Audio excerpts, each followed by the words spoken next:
morning, everyone, and thank you, MS Research Australia, for inviting me here today to speak to my primary audience, who I do all of the work for. And without your help, I don't think any of this research would have been established.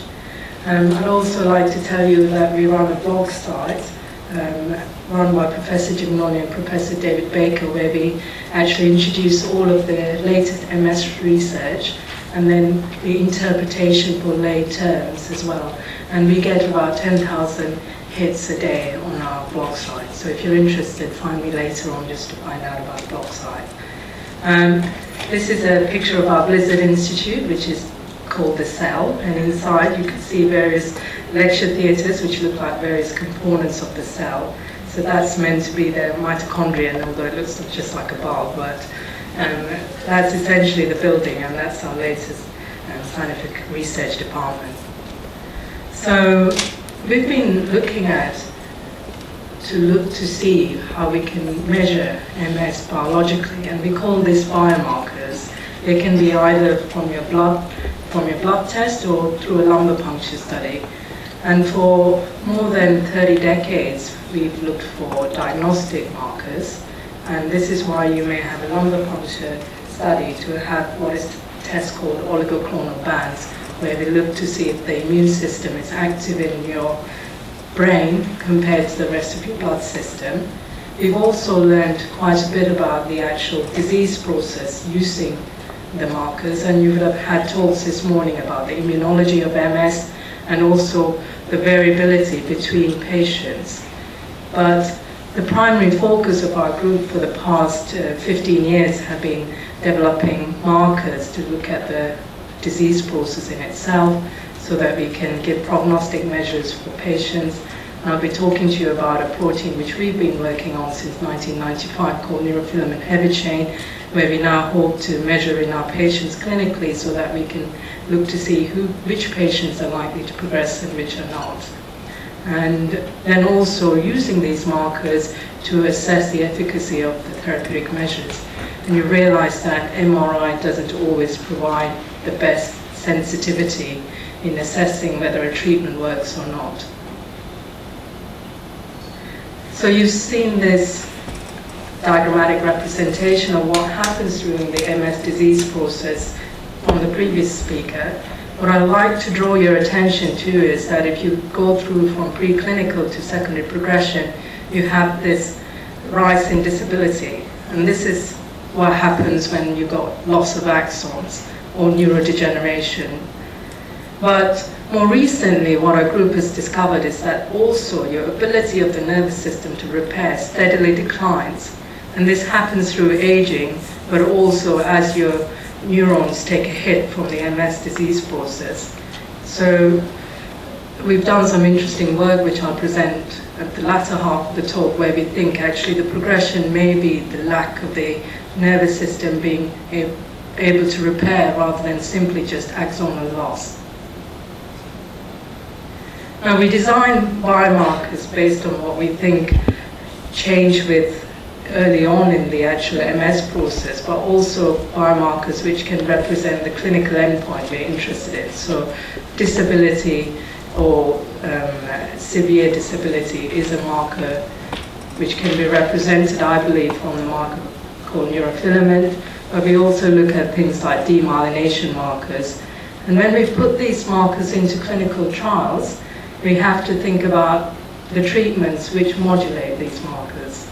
So you can see that we need more than one marker to look at 1 and 2, but 3 can be looked at by 2 markers. And then we have markers which also look at the clinical endpoint. To develop markers which can look at the clinical endpoint well, we need to take the marker through the same studies which we may take a new drug through. So we come up with a hypothesis first, saying X marker does something in the body system, and then we take it through the same phase 1 to phase 4 trial experience which a drug goes through before we can establish whether a marker can show you what it shows. And that requires the 20 years of work which goes into it. So it's as long as taking a drug to market. So coming on to the most important bit of the talk, we now have an established surrogate marker for neurodegeneration, and we have used this in the secondary progressive MS trial using the MOX gene, and I'll be presenting the data for that. Now, before neurofilament came through, we devised a marker looking at MRI, and this marker was measuring the brain volume, which you lose over time. When we looked at this marker, what we came to the realization is that inflammation doesn't always lead to neurodegeneration and axonal loss. So in this patient, patient 1, these are gadolinium enhancing lesions, indicating that that area of the brain is inflamed. And this patient, if you added up all of their gadolinium enhancing volume, they came to 34 ml in total. Whereas this patient didn't have as much, they had 0.4 ml. And what you can see is, however, patient 2 is doing much worse than patient 1. And it's important to realize then that your ability to progress is not always related to inflammation. We studied this using the neurofilament protein, which looks at the axonal proteins directly. They come in 3 isoforms, so you will often find when you do a literature search, people talking about light chains, heavy chains. Most of the work I'm going to present to you would be on the heavy chain today. And these proteins are fundamental for keeping the structure of your axon. They cross-link with the surface, and they also control how much of the neurotrophins or growth markers go through an axon. And if you damage this using demyelination and removal of the protective oligodendrocytes, you directly have release of these neurofilament proteins into your spinal fluid. You can measure this in the CSF using lumbar puncture, but I'll also tell you that we can measure this in the blood system as well. We studied this protein in our mouse model of MS, and just to take you through that, this is what we call the ABH model, which is a chronic model of MS. So it goes through the acute phase and subsequent relapses before entering into the chronic phase, and we take our mice up to stage 4, and they're very much representative of secondary progressive MS. When we measured neurofilament levels in these mice, and I have to point out, these mice have a much more active disease than patients do, and they relapse every 20 days. And during the acute phase, when you measure in the blood, they have hardly any neurofilaments in the blood system, and that's explained by the fact it takes time for the neurofilaments to get into the bloodstream from the brain. But during where the mouse is recovering, there's a sudden rise in neurofilament proteins. This is equated by the mouse having either a limb tail or an impairment of its reflexibility to right itself. But to our surprise, we also found that there was a steady release of neurofilament proteins into the bloodstream of these mice, and then the disease, by the time it gets to the chronic phase, has burnt itself out. So you've lost at least 40 to 60% of your axons by this stage in these mice, and any further loss is not going to occur because you've got very little to lose by that stage. Now, we looked at this in our Europatected trial. This is the initial mouse work for the oral cannabinoids, or what you saw as the Cupid study in humans, and which led to the nice granting use of Cupids, use of cannabinoids. And what we found is that when this drug was introduced straight after the acute event, after their first relapse, there was at least this much reduction in their disability score. And this led to this work entering into human trials. When we looked at how these mice performed in a continuous rotating panel, you can then judge how far these mice can walk. After their first relapse, if they didn't receive cannabinoids, i.e. they just received a saline injection, they traveled less than if they were on cannabinoids. And this was much more apparent after the second relapse. And in these mice, using neurofilaments, we compared how much of the axon was left in the normals. Basically, these were the placebo mice, and these were the mice on cannabinoids. So you can see a clear neuroprotection of cannabinoids in protecting their axons. Now I take you to the second major trial, which was done in human beings. And this is a representation of what happens as saltatory conduction, or what occurs during conduction through your axons. And you saw that how quickly that went by. And that's what happens when your brain tells you to move your leg. There's an electrical conduction going from your brain into your spinal cord and into your leg to get you to move. Work by Steve Waxman and Raj Kapoor looked at what happens during demyelination. Is that you lose the oligodendrocytes, and then the axonal conduction becomes much, much slower. And this is why your leg might give way when actually you didn't expect it to give way, or you may think that you want to get out of the bed quickly, but you can't get out of bed as quickly because the conduction is significantly slowed. Now, what happens during this phase to maintain this conduction is there's an upregulation of what we call the sodium channels across the axon.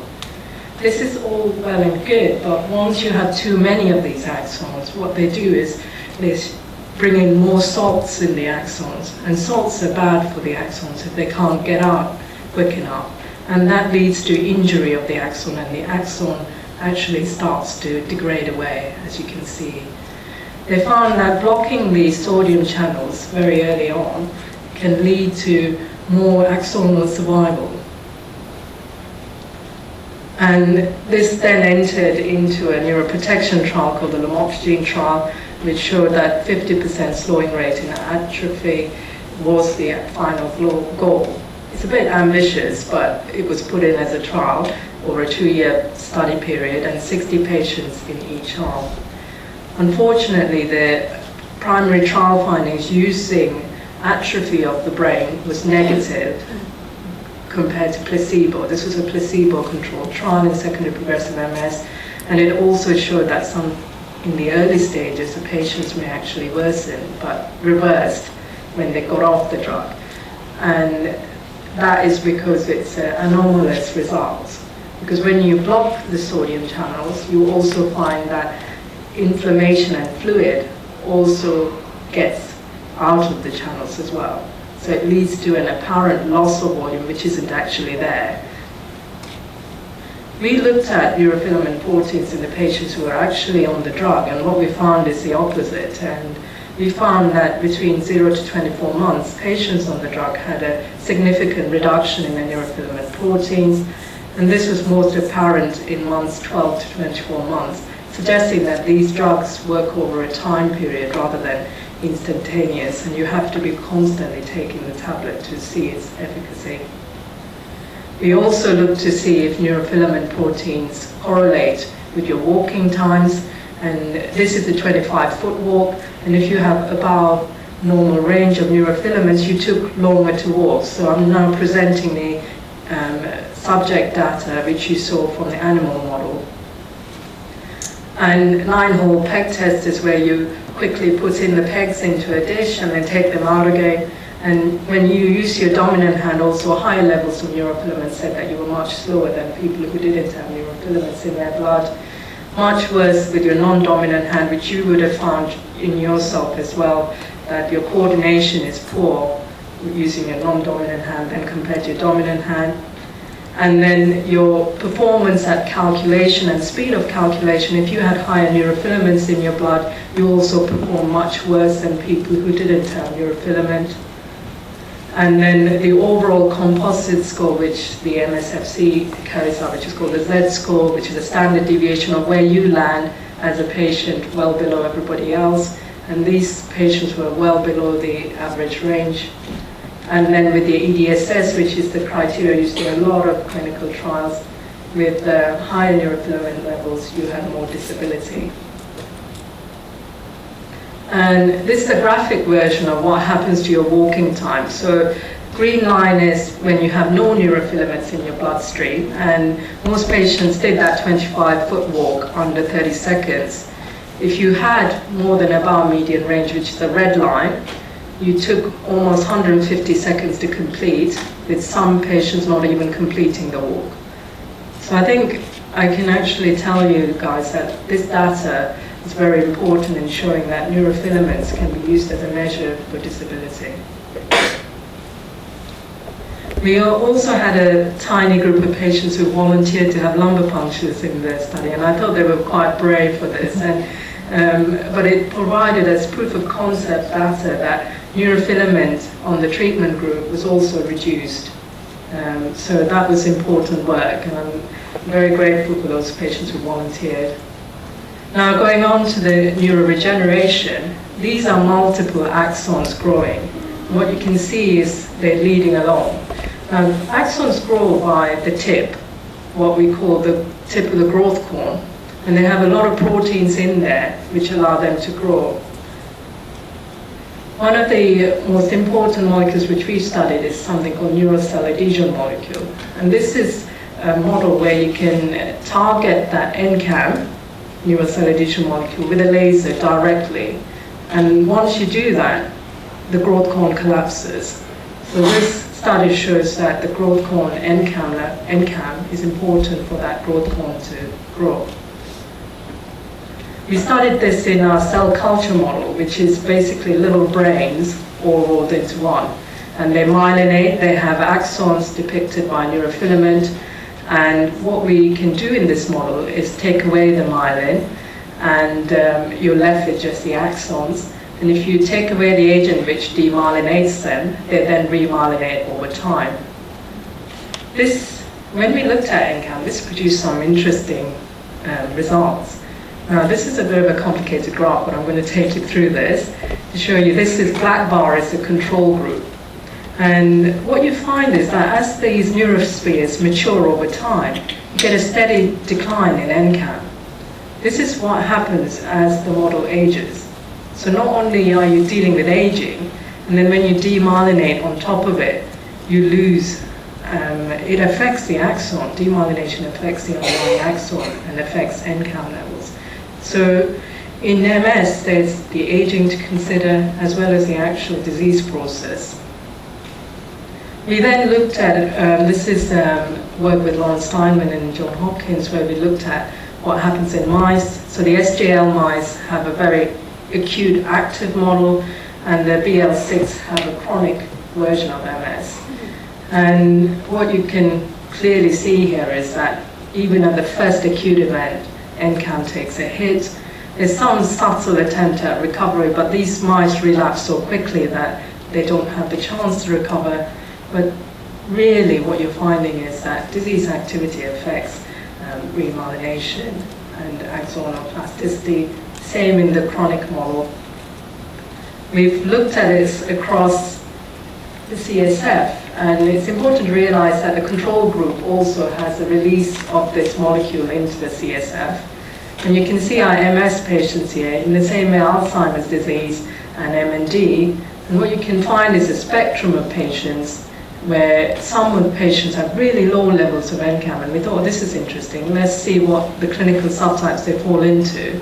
We did a much larger study group, and this is what you see, a stepwise decline in NCAM in the CSF as you progress through your disease course.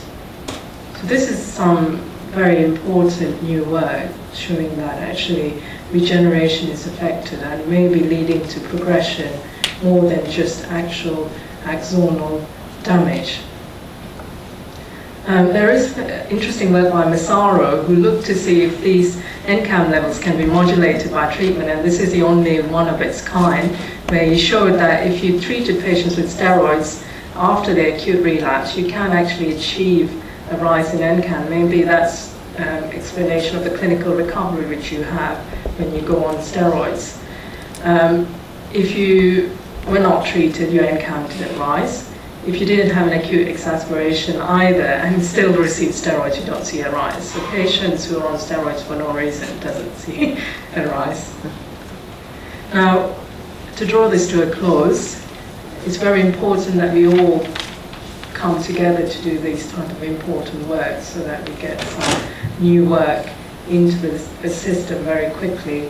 And we formed now a massive collaborative group since 2006, and now it involves the entire European Union, called the Biomass EU Consortium, where we hope all of the researchers can come together to do very large-scale studies. And to summarize, I think biomarkers are a very important thing to do in terms of research analysis, and I hope that in clinical trials we'll be using not only MRI but these biological markers to actually assess the efficacy of treatments. And I hope I've provided data for you about how neurofilaments can now act in clinical trials and help us understand more about what happens in MS. And there's a question mark about neuroregeneration. I mean, I think that's the latest and the most definite future step for MS research. And last but not least, Biomass EU Consortium. So I'd like to thank the following people who've been fundamental in the work I presented here today, and also my funding bodies. Thank you very much.